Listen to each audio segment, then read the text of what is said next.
Sekarang kalian mengatakan bahwa kita akan mendengarkan aspirasi dari masyarakat. Kita akan melaksanakan aspirasi dari masyarakat tanpa menjelaskan aspirasi apa yang kalian maksud, aspirasi apa yang kalian dengar dari masyarakat. Sudah terlalu banyak kata-kata kosong, janji-janji kosong yang dilemparkan kepada kita semua dan tidak ditepati. Tapi kali ini kita menuntut kalian untuk punya akuntabilitas, untuk bertanggung jawab dengan kata-kata kalian bahwa kalian akan melakukan aspirasi dari masyarakat. Bagaimana anggota parlemen yang berjumlah 580 orang dibayar dari pajak masyarakat itu tidak berhasil mendengarkan aspirasi masyarakat, sementara gerakan-gerakan di sosial media yang tidak dibayar oleh siapapun yang terjadi secara sukarela bisa mencapai pergerakan yang seperti ini. Harusnya kalian semua merasa malu dengan apa yang terjadi di situasi Indonesia saat ini. Akan kita perjelas apa tuntutan kita. Kita mau kalian bertanggung jawab dan bertingkah sesuai dengan apa yang kalian janjikan. Kali ini kalian tidak bisa lari dan tidak bisa berkilah lagi. Karena aspirasinya sudah sangat jelas dari masyarakat. Pada sebelum 5 September pukul 23.59, ini adalah 12 hal yang kita tuntut dari kalian kalau memang kalian mau menunjukkan bahwa kalian masih berpihak kepada masyarakat. Pertama, sahkan rancangan undang-undang perampasan aset sekarang juga, sebelum 5 September, tengah malam. Kedua, pecat anggota DPR yang terbukti menghina rakyat, Ahmad Syaroni, Deddy Sitorus, Bambang Pacul, dan yang lain-lain itu yang berjoget-joget di parlemen.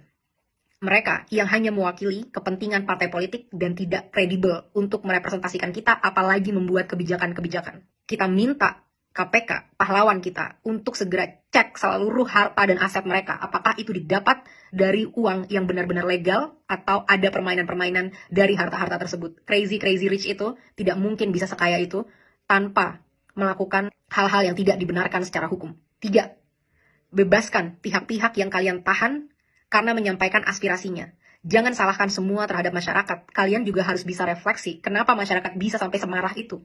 Karena kalian selama ini sudah benar-benar tuli dan mati empati terhadap aspirasi dari masyarakat. Saat kita mau mendatangi rumah kita sendiri yang kita bayar dan kita bangun dengan hasil keringat sendiri, kita dipertemukan dan dihajar dengan aparat-aparat dan segala peralatan yang dibeli dari hasil pajak rakyat. Bebaskan mereka semua. Mereka hanya mau melakukan aspirasi. 4. Reformasi DPR. Kalau memang kalian tidak mau DPR dibubarkan, maka reformasi habis-habisan bagaimana cara kalian bekerja.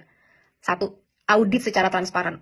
Apa isi dari anggaran 9,6 triliun per tahun di tahun ini dan tahun depan? Apa itu? Setiap sennya kita mau tahu dengan jelas. Dan setelahnya, setelah 7 hari, kita mau kalian laporkan penyerapan anggarannya setidaknya setiap bulan kepada rakyat. Kita mau tahu apakah investasi kita itu benar-benar membuktikan dan memberikan kesejahteraan, atau ini semua hanya investasi bodong untuk kepentingan-kepentingan pihak-pihak tertentu. 2. Rampingkan segala anggaran. Tidak ada tunjangan-tunjangan ini, itu, tunjangan beras, dan lain sebagainya.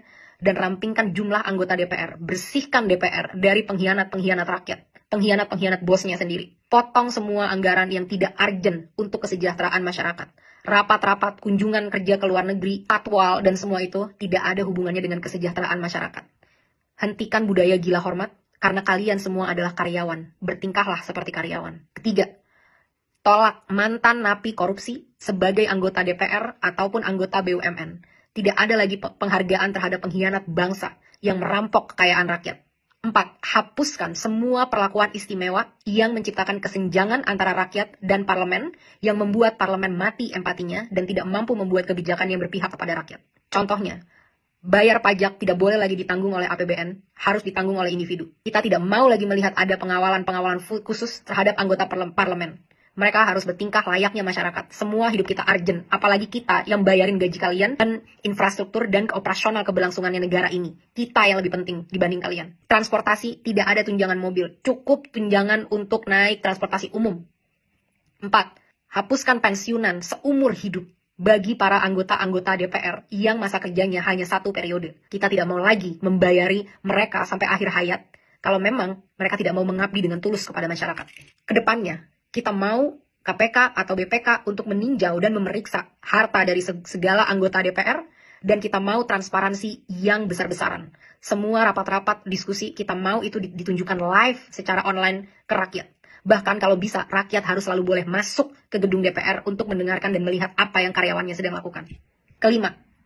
Tunjangan gaji dan tunjangan-tunjangan yang lain, total take home pay, total yang bisa kalian bawa pulang, tidak boleh melebihi 5 kali upah minimum UMR nasional dari masyarakat. Harus jelas kemana setiap anggaran-anggaran ini, dan kita mau jelas berapa yang diterima. Tidak boleh lagi ada kesimpang siuran yang berkata ada yang menerima segini, segitu, dan lain sebagainya. Harus jelas berapa yang diterima sebagai take home pay, kita harus tahu itu. Keenam, tetapkan KPI, Key Performance Indicator, yang terukur bagi anggota DPR sebagai standar kinerja. Berapa RUU yang harus kalian sahkan, berapa RUU prioritas, dan lain sebagainya, harus dengan aturan yang jelas. Kedepannya, evaluasi dan pecat anggota-anggota yang tidak bisa bekerja dengan benar, yang tidak datang saat-saat rapat, yang tidak bisa menghasilkan RUU yang diminta oleh rakyat. Laporkan semua progress, achievement, challenges secara berkala kepada rakyat. Kita berhak tahu apa yang terjadi di dalam ruang DPR. 7. Audit secara menyeluruh terhadap BUMN untuk memastikan profitabilitas. Kalian bisa tahu apa yang kira-kira mau diambil untuk ini, tapi BUMN kita rugi puluhan triliun setiap tahun. Satu BUMN. Saat banyak BUMN-nya berapa ratus triliun yang dirugikan oleh BUMN ini. Benar-benar tidak capable dalam memanage usaha badan milik negara. Karena komisarisnya hanyalah untuk tukar-tukaran kursi, negosiasi, kekuasaan dari partai politik, tapi bukan diisi oleh orang-orang yang kredibel di bidangnya. 8. Batalkan rencana kenaikan pajak yang sudah sangat memberatkan masyarakat, termasuk rencana kenaikan BPJS kepada masyarakat. Berhenti mencekik dan memeras kita. Saatnya kalian bekerja. 9. Adili pembunuh pahlawan kita, Afan, seberat-beratnya. Aparat harus tahu konsekuensi apabila mereka menggunakan power di jalan yang salah. Negara harus menanggung dampak dari semua ini, karena semua ini terjadi karena kegagalan kalian menanggung keluarga dari Afan. Lengserkan Kapolri. Kapolri telah gagal memberikan komando untuk melindungi masyarakat. 10. Berikan standar gaji yang layak terhadap pahlawan bangsa kita, guru-guru di Indonesia, termasuk juga nakes-nakes di Indonesia. 11. Reformasi kinerja kepolisian habis-habisan. Mereka harus profesional, berpihak dan berempati kepada rakyat, punya kemampuan emosi yang baik, sehingga tidak menyalahgunakan senjata sebesar itu yang mereka punya. Mereka di sini untuk melindungi rakyat, bukan untuk membela kepentingan penguasa. Saat kasus-kasus terjadi, banyak banget yang loyo, lama, dan lain sebagainya. Tapi saat itu tentang demonstrasi, betapa canggih alat-alat yang kalian punya. Betapa banyak amunisi yang kalian punya untuk ditembakkan kepada masyarakat yang membayar gaji mereka setiap hari. Reformasi ini semua.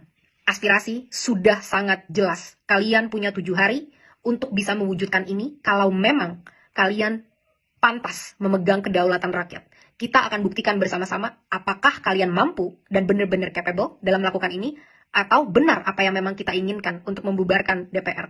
DPR tidak harus bubar kalau kalian benar-benar bisa bertanggung jawab dengan kekuasaan kalian dan menampung aspirasi rakyat. Jangan sampai ada lagi darah-darah dari pahlawan-pahlawan demokrasi kita yang bercerceran di jalan. Jangan sampai ada lagi intimidasi-intimidasi untuk orang tidak bersuara di negaranya sendiri. Hentikan segala intrik-intrik politik yang menjijikan dan busuk ini. Mulai bekerja dari sekarang. Buktikan 7 hari dari sekarang, mampukah kalian bertanggung jawab, pantaskah kalian digaji dari duit masyarakat.